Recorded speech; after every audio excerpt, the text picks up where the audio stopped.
Аялдар эмне үчүн көп ыйлашат?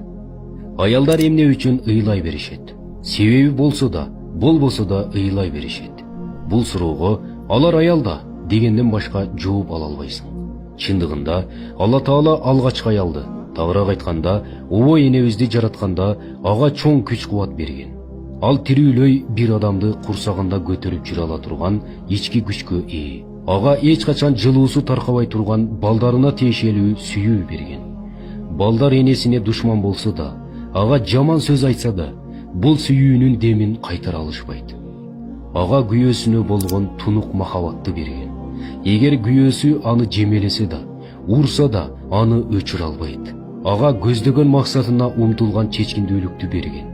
Ага күйөөсүнө ырахат тартуулап туруучу ички жылуулукту берген. Ага эч качан жетиштүү болду деп айтпай турган нафсини берди. Эң акырында ага керек учурунда чыгарып туруу үчүн көз жаш берген. Бул көз жаштын чыгуусу менен ал ички дүйнөсүн тазалайт, жан дүйнөсүн жеңилдетет, кайгы кападан алыстайт, кубанычын билдирет. Кыскасы, бардык кажетин чечип алат.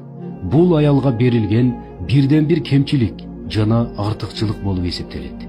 Демек, качан аялдын ыйлаганын көрсөң, ага жакшы сөзүңдү айтып, аны жакшы көрөрүңдү эсине сал. Бир аздан кийин ал өзүн бактылуу сезет. Эгер мындай кылбасаң, обой энебиздин табиятына каршы чыккан болосуң. Ал эми табиятка каршы чыгуу жакшылыкка алып барбайт. Бул маалымат Кызык китебинен алынды.